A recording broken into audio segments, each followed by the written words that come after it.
সময় তুমি কি করো?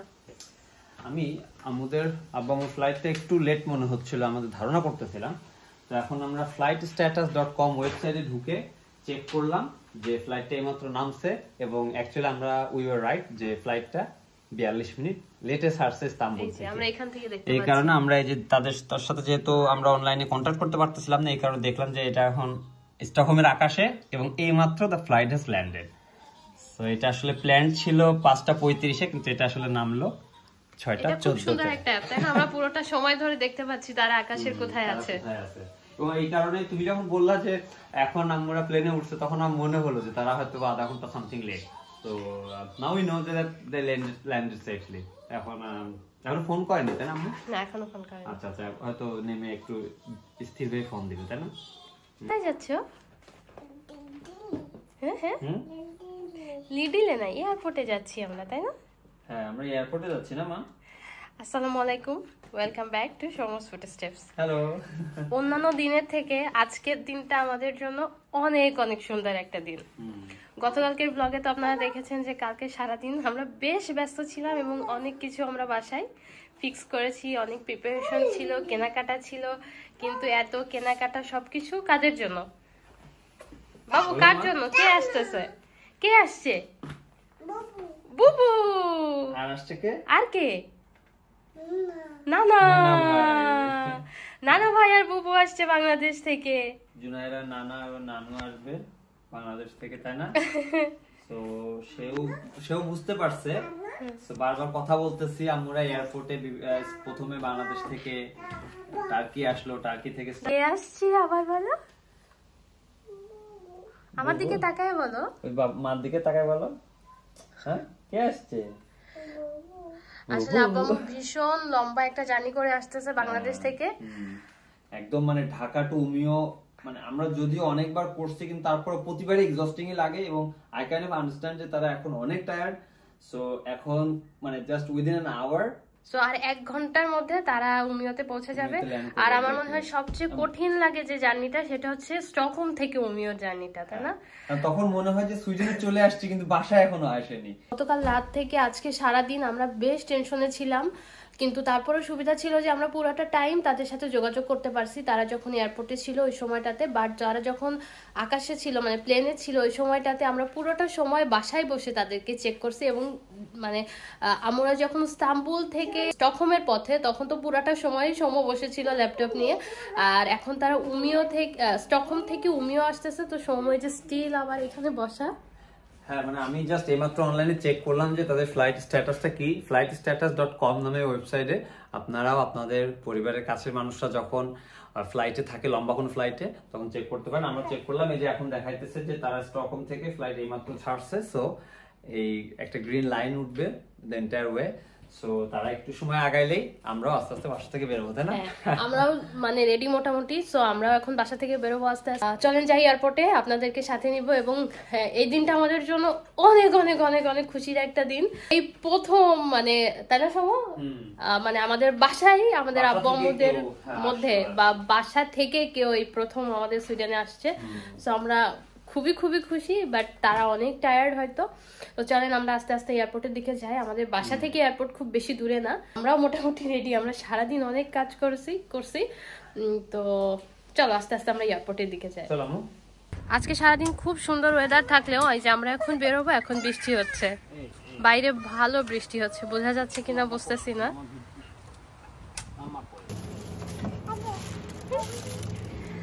আমাদের হাতে যেহেতু একটু সময় আছে, সো আমরা আসলাম একটু ফুল কেনার জন্য তাদের জন্য। হ্যাঁ, তুমি একটা পছন্দ করে নাও, তোমার ইচ্ছা।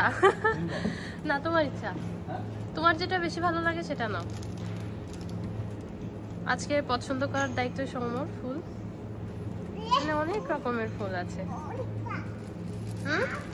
বাবুকে দেখাও কোনটা কোনটা। মা এটা নেব, এটা সুন্দর, এটা কি সুন্দর। আমার ভালো লাগছে এই দুটো। দেখি বের করো, আরেকটাও বের করো। আগেরটা সুন্দর ছিল, এই দুটো যে কোন একটা নেওয়া যেতে পারে। বের করো। আরো আছে, আরো সুন্দর আছে, কিন্তু এই দুটো আমার একসাথে মানে এক দেখাতে কেন জানি ভালো লাগছে। আচ্ছা নাও, যেটা তোমার বেশি ভালো লাগে তুমি নাও।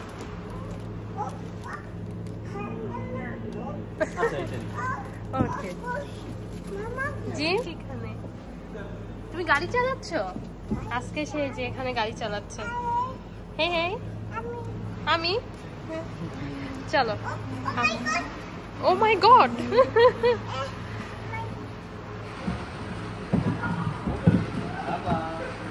জুনাইরা আজকে খুবই এক্সাইটেড। সে বুঝতে পারতেছে যে তার নানু আর তার বুবু আর তার নানা ভাই আসতেছে। সে খুবই এক্সাইটেড আজকে। চলো আমরা আসলে এই দোকানটা এয়ারপোর্টের পথেই পড়ে, তো আমরা ভাবলাম যাওয়ার সময় একটু ফুল কিনে নিয়ে যাই তাদের জন্য। ফুল নেওয়া শেষ, তো চলেন আস্তে আস্তে এখন আমরা এয়ারপোর্টের দিকে যাই।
এটা দাও, বুবুকে দাও, এটা নিচে বুকে নানাকে দাও এটা।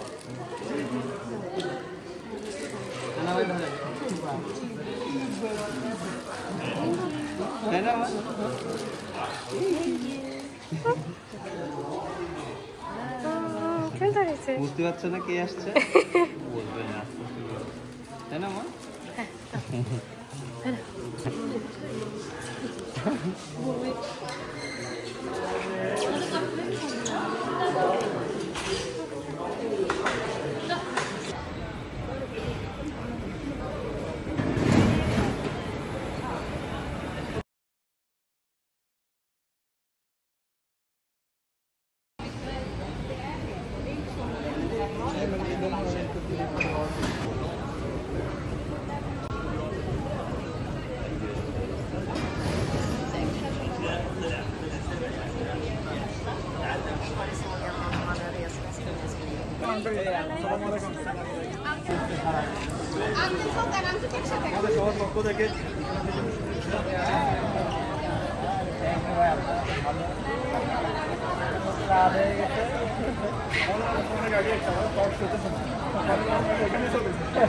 আমাদেরকে না জানিয়ে এয়ারপোর্টে এসে বিশাল বড় একটা সারপ্রাইজ দিল নীরা, নামির, শাকিল ভাই, মোহনা ভাবি আর রিফাত ভাই। কখনো কখনো কিছু মানুষ থাকে যারা আপনের থেকে আপন হয়ে ওঠে, এই মানুষগুলো ঠিক সেরকমই। তারা কখনো সচক্ষে আমার আব্বু আম্মুকে দেখেওনি, হয়তো দু একদিন কথা বলেছে, তারপরেও তাদের আসা উপলক্ষে বিশাল বড় একটা সারপ্রাইজ তারা দিল আমাদেরকে এয়ারপোর্ট। এত খুশির মাঝখানেও ছোট্ট একটা দুঃখের সংবাদ হচ্ছে আব্বু আম্মুদের একটা চেক ইন লাগেজও আজকে এসে পৌঁছায়নি। এটা মাঝে মাঝে হয় এখানে, এরকম ঘটনা আগেও অনেকবার ঘটেছে আমাদের সাথে, তাই আমরা এত টেনশন করছি না। কিন্তু আম্মু আব্বু দুইজনেই বেশ টেনশনে তাদের লাগেজ নিয়ে। স্টকহোম থেকে উমিওর ফ্লাইটটা অনেক সময় টাইট হলে এই ধরনের ঘটনা ঘটে, বাট 2-1 দিনের ভিতরেই লাগেজ চলে আসে নরমাল। আমরা যখন এসেছিলাম তখন অতটা বৃষ্টি না থাকলেও এখন আসলে প্রচন্ড বৃষ্টি। সুইডেনে এরকম বৃষ্টি খুব কম সময়ই হয়। সৌম্য আমাদের সবাইকে একটা ছাতা দিয়েই এক এক করে পার করে দিচ্ছে গাড়ি পর্যন্ত।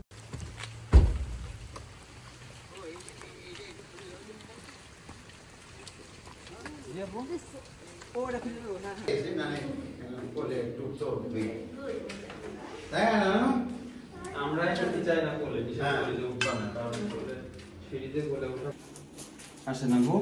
নিয়ে যাবে দিয়ে যাবে, আপনাদের কিছু লাগবে। আমরা উঠে গেছি।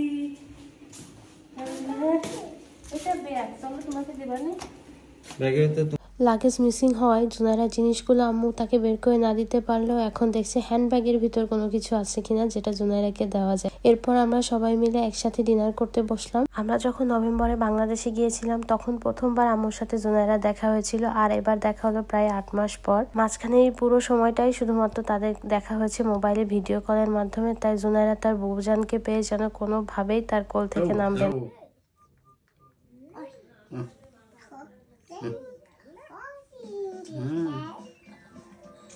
আর এপাশে আব্বুকে দেখেই সাথে সাথে আব্বুর মোবাইল নিয়ে সে একে ওকে ফোন করে করে জানাচ্ছে যে আমার নানা ভাইয়ার বউজান এসেছে। প্রায় 24 ঘন্টা জার্নি করার পরও আব্বু আম্মুর ভিতরে যেন কোনো ক্লান্তি নেই জুনাইরাকে দেখার পরে। আল্লাহ এই আল্লাহ কিরে মনে যে নানা ভাইয়ের সাথে গল্প খেলাধুলা শেষ করে জুনাইরা এখন এসেছে আম্মুকে বই পড়ে শোনাতে। আম্মুকে বইয়ের বিভিন্ন ক্যারেক্টার গুলো সে পড়ে পড়ে শোনাচ্ছে, এতদিন যেগুলো মোবাইলে দেখাতো। প্রচন্ড ঘুমে ক্লান্ত আম্মু, দেখতে পাচ্ছি চোখ খুলতে পারছে না, তারপরও সে বসে আছে শুধুমাত্র জুনাইরার সাথে সময় কাটানোর জন্য। আমাদের দুইজনকে এখন জোর করে ঘুমাতে পাঠাতে হবে। ব্লগটাও তাহলে আজকে শেষ করছি এখানে, দেখা হবে পরবর্তী ব্লগে। আল্লাহ হাফেজ।